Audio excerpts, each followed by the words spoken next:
इसी अवसर पर हमारे चिरंजीव ऋषि जी पहली बार अपने जीवन में ध्रुव जी की तरह, जैसे हमारे पांडे जी महाराज कह रहे थे शक्तिपात हो जाता है, ऐसे ही आज हमारे ठाकुर जी ने जैसे ध्रुव जी के ऊपर शक्तिपात किया और उनकी वाणी को मुखर कर दिया, तो आज हम चाहेंगे हमारे ऋषि जी भी इस अवसर पर दो शब्द जो भी वो उनकी ठाकुर जी की प्रेरणा उनको हो वैसा बोलें। उसके बाद में हम आदरणीय पंडित जी से भी निवेदन करेंगे। तो पहले हम सावधान हो करके थोड़ा श्रवण करें, देखें थोड़ा बहुत देर हो जाए तो कोई बात नहीं, घर की बात है इसलिए। और लाइव टेलीकास्ट तो अपने घर का है, आराम से जो जहाँ सुन रहे हैं वो सुन ही रहे हैं, देख दर्शन कर रहे हैं, तो आप भी धैर्य के साथ विराजे रहें। आइए हम अब ऋषि से कहते हैं कि वो अपने हृदयोद्गार प्रथम बार व्यक्त करने का प्रयास करें। बोल भक्तवत्सल भगवान की जय। हरि ओम।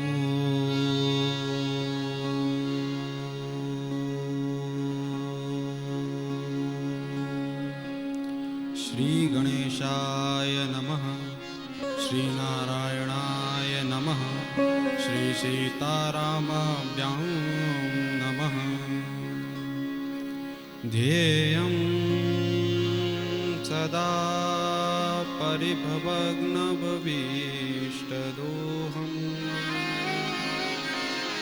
तीर्थास्पदं शिवविरिञ्चिनुतं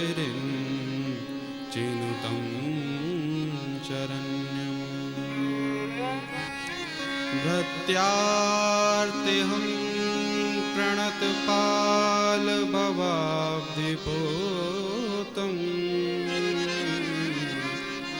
वन्दे महापुरुष ते चरणारविन्दम्।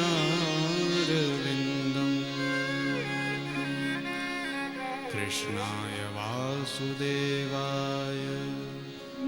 हरये परमात्मने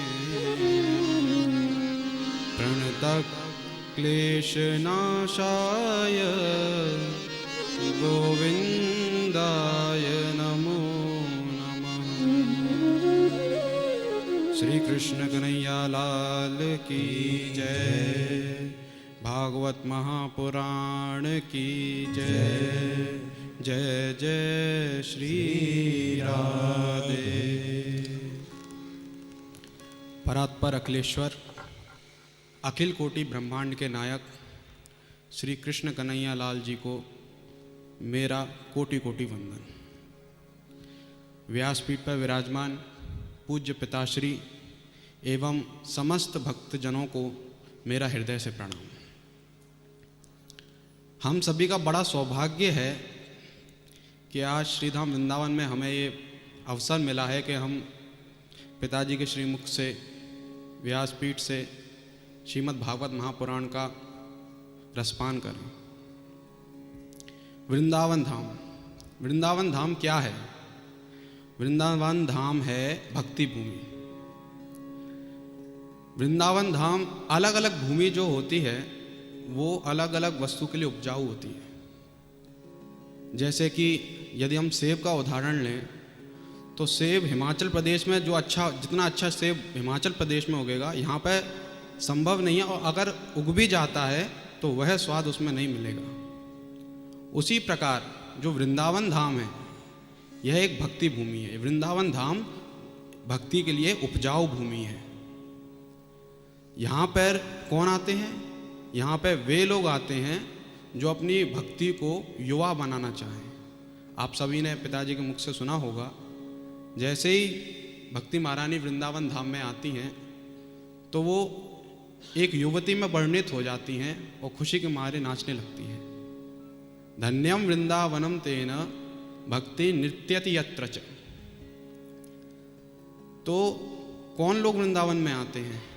वृंदावन में वे लोग आते हैं जो अपनी भक्ति को युवा बनाना चाहें, अपनी बुद्धि या भक्ति को बलिष्ठ बनाना चाहें, वह लोग वृंदावन धाम में आते हैं।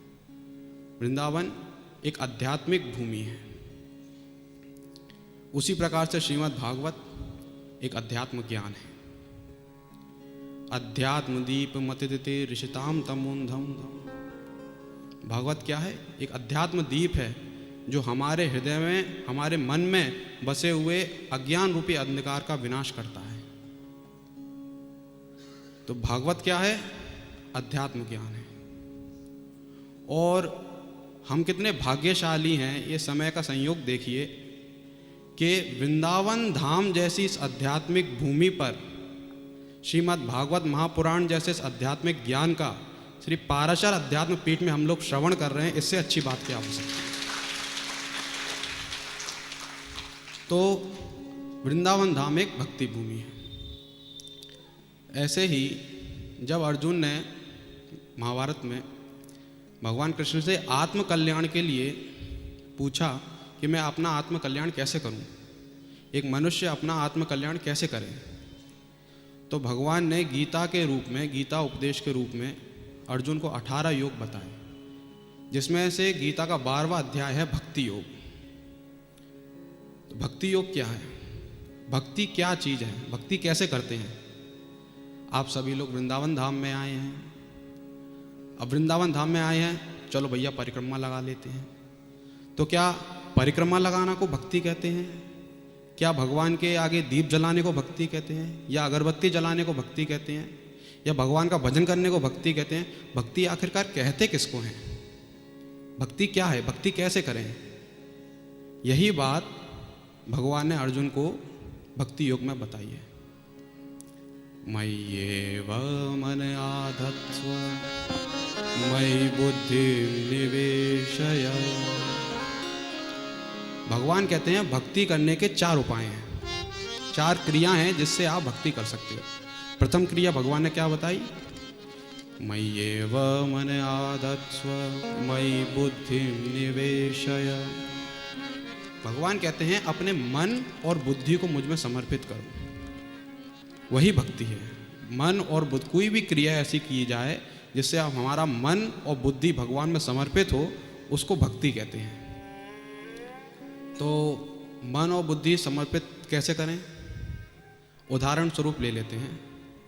जैसे गोपियां हैं, उन्होंने अपना मन परमेश्वर को समर्पित कर दिया। गोपियां दही दूध बनाती हैं, तो जब भी वो बाज़ार में दही दूध मक्खन बेचने के लिए जाती हैं, तो उनके मुख से निकलना चाहिए कि दही ले लो, मक्खन ले लो, परंतु उनके मुख से ये नहीं निकलता। उनके मुख से क्या लगता है? गोविंद ले लो, गोपाल ले लो। ये एक उदाहरण है जिससे, क्योंकि गोपियों का मन भगवान श्री कृष्ण में समर्पित हो चुका है। जब एक भक्त की पहचान कैसे करें कि उसका मन भगवान में समर्पित हो चुका है? कभी भी देखिएगा, जब एक भक्त का मन भगवान में समर्पित हो जाता है तो उसको ये सांसारिक प्रपंचों से बिल्कुल मुक्ति मिल जाती है। उसका मन संसार में खींचना पड़ता है। गोपियाँ, जैसे आपने पिताजी के मुख से सुना, गोपियाँ कई बार मन को संसार में लगाने का प्रयास करती हैं, लेकिन फिर भी वो असमर्थ हो जाती हैं, क्योंकि उनका मन पूरी तरीके से भगवान कृष्ण में समर्पित है। इसी प्रकार से बुद्धि का उदाहरण ले लेते हैं। जैसा कि आपने कल सुना, बुद्धि का उदाहरण हम लेते हैं भीष्म पितामह से। इतिमति रूपकल पिताभितृष्णा भगवती सात्वत पुंगवे विभू। भीष्म पितामह कहते हैं, हे भगवान, मैं अपनी इस मति को आप जैसे श्रेष्ठ परमात्मा में समर्पित करता हूँ। तो जिस प्रकार गोपियों ने और भीष्म पितामह ने अपनी मन और बुद्धि को भगवान में समर्पित किया, उसी प्रकार से हम सभी लोगों को प्रयास करना चाहिए कि हम अपना मन और बुद्धि समर्पित करें भगवान के लिए। अब क्योंकि भगवान सर्वज्ञाता हैं, तो उन्हें सब पता है। क्या बताइए? दूसरी क्रिया क्या है? अथ चित्तं समाधातुं मयि शक्नोषि मयि स्थिरम् अभ्यास योगेन ततो मामिच्छाप्तुं धनंजय। अभ्यास योगेन ततो मामेक्षाप्तुं धनंजय। भगवान दूसरी क्रिया क्या बताते हैं? यदि आपका मन और बुद्धि भगवान में प्रवेश नहीं कर पाता, अपना भगवान में समर्पित नहीं कर पाते, तो उसका दूसरा उपाय भगवान बताते हैं कि उसका अभ्यास करो। अभ्यास योगेन ततो मामेक्षाप्तुं धनंजय। हे धनंजय, यदि तुम्हारी मन और बुद्धि मुझ में समर्पित नहीं हो पाते तो उसका अभ्यास करो। उसको भी भक्ति कहते हैं। अब जैसे आप सभी लोग यहाँ पे कथा में बैठे हुए हैं, कई लोग कथा घर से निकलते हैं भैया कि हम चलो कथा सुनने चलते हैं, भगवान की भक्ति करने चलते हैं। अब घर से तो निकल गए भगवान की भक्ति करने के लिए, कथा सुनने का गए, फिर बीच रास्ते में मनीराम जी कहते हैं भैया कथा सुनना तो एक बहाना है, हमें तो बिहारी जी की लस्सी पीने जाना है। अब उसका क्या करें? मनीराम जी तो जैसा बताया गया, मनीराम जी तो 1 सेकंड में इधर से उधर हो जाते हैं, कोई आसान काम तो है नहीं। तो भगवान कहते हैं कि अभ्यास करो। अभ्यास कैसे करें? कोई भी ऐसी क्रिया जिससे आपका भगवान की भक्ति में मन लगे वो कीजिए। भजन कीजिए, कीर्तन कीजिए, परिक्रमा लगाइए। ऐसी कोई भी क्रिया जो आपको भगवान में समर्पित करे, आपको भक्ति प्रवेश करे भक्ति का, तो उस क्रिया को भी भक्ति कहते हैं। अभ्यास योगेन ततो मामेक्षाप्तुं धनंजय। अब लोग कहेंगे भैया हम पे तो अभ्यास भी नहीं हो पाता, मन को कैसे आसानी से लगाएं, अभ्यास नहीं हो पाता। तो फिर भगवान तीसरी क्रिया बताते हैं। चलो अगर मान लेते हैं कि आप अभ्यास भी नहीं कर सकते, तो तीसरी क्रिया भगवान बताते हैं अभ्यासेप्य समर्थोसि मत्कर्म परमो भव। यदि आप अभ्यास करने में असमर्थ हैं तो मेरे लिए कर्म करें। मेरे लिए कर्म करने का मतलब भगवान के लिए कर्म करें। भगवान के लिए कर्म कैसे करें? समझ लीजिए हमारी माताएं जब प्रसाद बनाती हैं तो मन में ये नहीं रखें कि प्रसाद हम अपने लिए बना रहे हैं, मैं प्रसाद ठाकुर जी के लिए बनाने जा रही हूँ, ऐसा भाव मन में रखें। जब आप एक समझ लीजिए घर बना रहे हैं, तो घर बना रहे किसके लिए? अपने लिए नहीं बना रहे हैं, ठाकुर जी के लिए बना रहे हैं। यदि आप एक गाड़ी खरीद रहे हैं तो गाड़ी किस लिए खरीद रहे हैं? अपने लिए नहीं खरीद रहे हैं। भैया हमें तो हर महीने में वृंदावन जाना है, वृंदावन जाके वहाँ के बिहारी जी के दर्शन करना है, तो कैसे जाएंगे? बिना गाड़ी के तो समर्थ हो नहीं पाएगा। तो हम गाड़ी इसलिए खरीद रहे हैं ताकि हम वहाँ के बिहारी के दर्शन करने जा सकें, अपने ठाकुर जी को गाड़ी में घुमाएं। तो ये कर्म करना भी भक्ति है। देखिए भगवान कितने दयालु हैं। कर्म आप करेंगे उसका फल भी आपको ही मिलेगा, परंतु उस कर्म को सिर्फ एक अपने मन में ये ठान लें कि हम ये भगवान के लिए कर रहे हैं, तो वह भी भक्ति कहलाई जाती है। सिर्फ भक्ति करें, भगवान के लिए कर्म करें, उसको भी भक्ति कहते हैं। अब कुछ लोग कहेंगे भैया हम तो भगवान के लिए कर्म भी नहीं कर सकते। भगवान ने फिर चौथी क्रिया बताई कि अगर ये भी ना हो पाए तो चौथी क्रिया ये लीजिए। अथैतदप्य शक्तोऽसि कर्तुं मद्योगमाश्रितः सर्वकर्मफलत्यागं ततः कुरु यतात्मवान्। सर्वकर्मफलत्यागं ततः कुरु यतात्मवान्। चौथी क्रिया भगवान क्या बताते हैं कि यदि तुम मेरे लिए ऊपर के श्लोकों में बताई गई किसी भी क्रिया को नहीं कर सकते, मेरे लिए कर्म भी नहीं कर सकते, मन बुद्धि को समर्पित भी नहीं कर सकते, उसका अभ्यास भी नहीं कर सकते, तो फिर चौथी क्रिया में आप क्या कीजिए? अपना भगवान से संबंध जोड़ लीजिए। तो संबंध जोड़ लीने का मतलब अपना भगवान को, मतलब भगवान को ये मान लीजिए कि ये हमारे ईश हैं, हम उनके दास हैं। कुछ लोग भगवान को अपना भांजा मान लेते हैं कि हम मामा हैं, कुछ चाचा हैं, कुछ ताऊ हैं, कुछ भी ऐसा कोई भी संबंध भगवान से जोड़ लीजिए। जैसे उदाहरण लेते हैं मीराबाई का। मीराबाई क्या कहती हैं? मेरो तो गिरधर गोपाल दूसरो ना कोई। तो मीराबाई कहती है मेरो तो गिरधर गोपाल दूसरो ना कोई। तो मीराबाई ने पतिदेव का संबंध भगवान से जोड़ा मन से। उसी प्रकार से हनुमान जी का उदाहरण ले लीजिए। हनुमान जी क्या है? दास हैं। हनुमान जी क्या कहते हैं? दासो हम कौशलेंद्रस्य, मैं दास हूँ भगवान श्री राम का। तो हनुमान जी ने दास का संबंध जोड़ा। ऐसे ही अपना कोई भी संबंध भगवान के से जोड़ लीजिए और फिर कर्म कीजिए उन्हीं पे आश्रित होकर, और फल की इच्छा ना रखिए कि भाई जो भी कर्म कर रहा हूँ मैं तो भगवान के लिए कर रहा हूँ, मुझे इसका कोई लेना देना नहीं है। उदाहरण अर्जुन से ले लीजिए। अब अर्जुन जब युद्ध करने के लिए गए थे तो उनका मन नहीं था युद्ध करने का, वो तो पीछे हट गए थे। लेकिन अर्जुन का संबंध भगवान से क्या? भगवान को अपना सखा मानते हैं।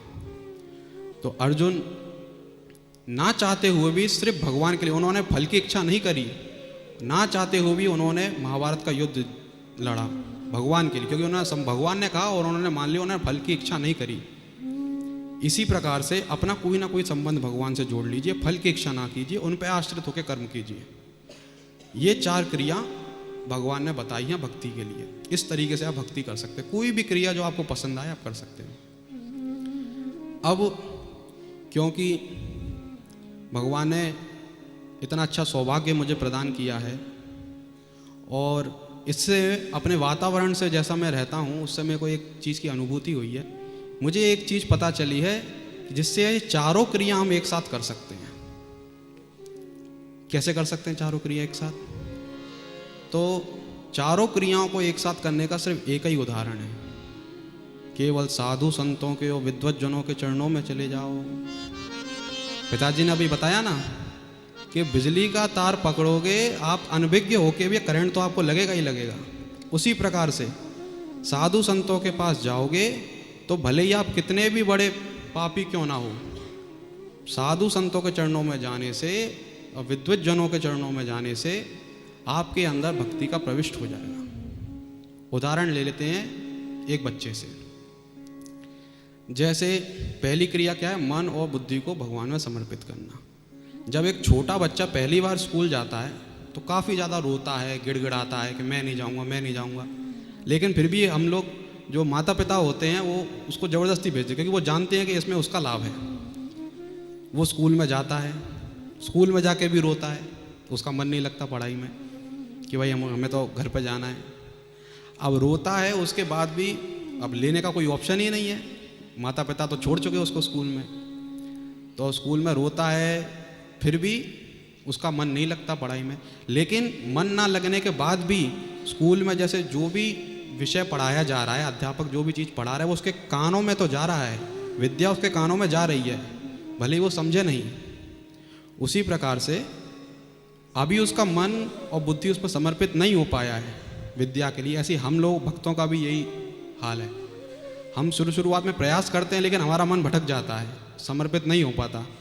तो आप जैसे साधु संतों के चरणों में जाएंगे तो क्या होगा? आपको वातावरण ऐसा मिलेगा जिससे शुरुआत में आपका मन तो नहीं लगेगा, लेकिन आपके कानों के माध्यम से भगवान का ज्ञान जरूर जाएगा साधु संतों की कृपा से। उसी प्रकार से दूसरी क्रिया पे आते हैं। यदि आप उसका समर्पित नहीं कर पा रहे मन और बुद्धि को, तो आप अभ्यास करें। अब जब बच्चा कुछ दिनों तक तो रोता है, लेकिन उसके बाद क्या होता है, जब जैसे अध्यापक जो होते हैं जब समझ जाते हैं कि बच्चा ज़्यादा अभी गंभीर है, ये बच्चा अभी इतनी आसानी से नहीं आएगा स्कूल में, तो उसको फिर उदाहरण देते हैं, प्रवचन देते हैं, ज्ञान अच्छी अच्छी बातें बताते हैं, उसका इंटरेस्ट जगाने की कोशिश करते हैं अच्छी अच्छी बातें बता के। तो धीरे धीरे फिर उसके मन में लगता है कि हाँ यार ये चीज़ तो अच्छी है, एक बार इसको पढ़ के देखते हैं। उसी प्रकार से साधु संतों के चरणों का यही। तो साधु संतों के पास जब आप जाते हो तो शुरुआत में आपका मन तो अत्यंत भटकेगा, लेकिन जब साधु संतों के मुख से अच्छे प्रवचन सुनोगे, भगवान की महिमा सुनोगे, अच्छी अच्छी बातें सुनोगे, तो आपके भी मन में एक बार को विचार आएगा कि भगवान का इतना दिव्य रूप है, चलो एक बार प्रयास करके तो देखते। जब कहते हैं कि कलयुग में सिर्फ नाम स्मरण करने से मुक्ति मिल जाती है, तो कुछ तो बात होगी।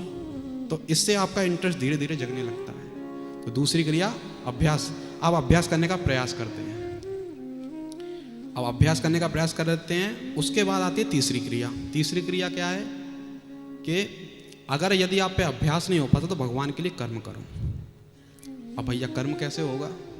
तो अभ्यास तो जैसे टीचर हमेशा अपने वीक स्टूडेंट्स पे अच्छी तरह से ध्यान देता है, ऐसे साधु संत भी समझ जाते हैं कि अभी संसारिक प्राणी है ये, इसको थोड़ा थोड़ा गंभीर बनाना पड़ेगा, इसलिए उस पर मेहनत ज़रूर करते हैं वो। यदि आप उनकी मन से उनकी चरणों में गए हो तो वो मेहनत ज़रूर करेंगे। उसी प्रकार से तीसरी क्रिया क्या है? कर्म करना। तो आपको प्रवचन दे के, उपदेश दे के, भगवान की महिमा बता के आपको अभ्यास करने का प्रयास करवाते हैं। उसके बाद फिर कर्म करने की बारी आती है। तो साधु संत कर्म कैसे करते हैं? आपसे दान पुण्य करवाएंगे, यज्ञ करवाएंगे। तो ये कर्म क्या है? ये भगवान के लिए कर्म है। तो भगवान के लिए कर्म, आप भक्ति कर रहे हैं, इसका मतलब साधु संतों के चरणों में जाके आप भक्ति कर रहे हैं। वो आपसे दान पुण्य करवाएंगे, यज्ञ करवाएंगे। तो ये भी तीसरा उपाय भी पूरा हो गया, तीसरी क्रिया भी उनके चरणों में जाने से पूरी हो गई। और फिर अंत में आती है क्या? कि फल की इच्छा ना रखते हुए कर्म करें और भगवान पे आश्रित होकर कर्म करें, उनसे संबंध जोड़ लें। उसी प्रकार से जब हम साधु संतों के चरणों में जाते हैं तो अंत में क्या करते हैं? वो हमें दीक्षा दे देते हैं। जब दीक्षा दे देते हैं तो हमारा एक संबंध उससे जुड़ जाता है। आपने कई लोगों का नाम सुना हुआ, पहले नाम था कृष्ण और दीक्षा के बाद हो गया कृष्णदास। तो दास का संबंध वो जोड़ देते हैं दीक्षा के बाद। इससे हमारा संबंध परमेश्वर से जुड़ जाता है। परमेश्वर से संबंध जुड़ जाता है तो फिर अब जब भी दीक्षा देते हैं तो मंत्र देते हैं, साथ में मंत्र को गुनगुनाओ, भगवान का भजन करो। तो इसी प्रकार से साधु संतों की दीक्षा लेने के बाद, विद्वज्जनों की दीक्षा लेने के बाद आपका भगवान से एक संबंध जुड़ जाता है। हमारे पिताश्री के गुरुजी ने भी, पूज्य गुरुजी ने भी पिताजी का संबंध जोड़ा था सीता मैया से। तो उसी प्रकार से आपका कोई ना कोई संबंध जोड़ देते हैं वो, और उससे आपका भगवान के फिर धीरे धीरे भक्ति जागृत हो जाती है। फिर वृंदावन धाम जैसी भूमि में आके आप भक्ति करने का प्रयास करते हैं और धीरे धीरे आपकी भक्ति जो है वो युवा व बलिष्ठ बनने लगती है। इसीलिए जैसा कि मैंने आपको बताया, भगवान ने अर्जुन को बताया कि 4 क्रिया हैं जिसमें से किसी भी क्रिया को आप अपना लीजिए, किसी भी क्रिया को, आपकी भक्ति निश्चित है। आप भक्ति कर रहे हैं, इन चारों में से किसी भी क्रिया को अपनाएंगे तो इसलिए आइए हम लोग भी भगवान का भजन करके भगवान में अपनी भक्ति को बलिष्ठ बनाने के लिए प्रयास करते हैं, हरि भजन करते हुए।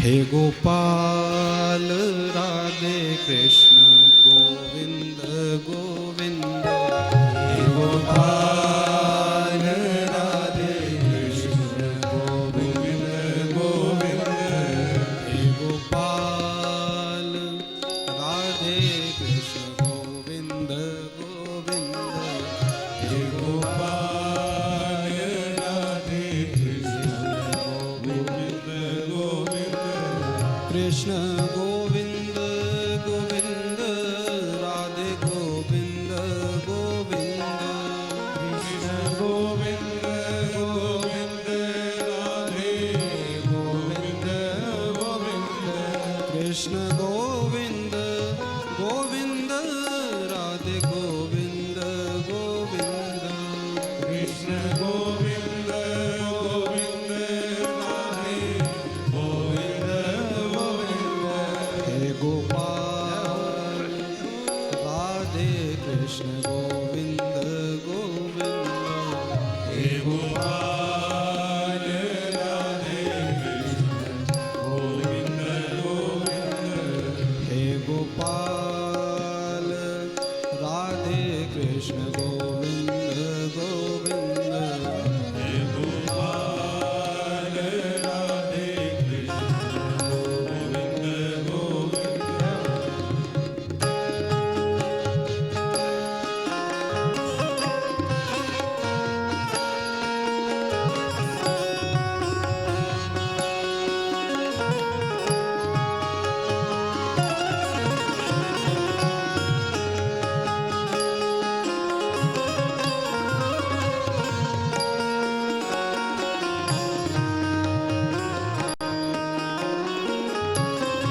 कृष्ण गोविंद गोविंद राधे गोविंद गोविंद गोविंद राधे गोविंद गोविंद हे गोपाल राधे कृष्ण गोविंद गोविंद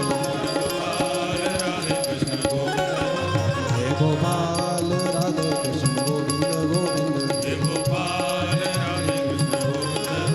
कृष्ण गोविंद गोविंद राधे गोविंद गोविंद कृष्ण गोविंद गोविंद राधे गोविंद गोविंद कृष्ण गोविंद गोविंद राधे गोविंद गोविंद कृष्ण गोविंद गोविंद राधे गोविंद कृष्ण गोविंद गोविंद राधे गोविंद गोविंद कृष्ण गोविंद गोविंद राधे गोविंद कृष्ण गोविंद गोविंद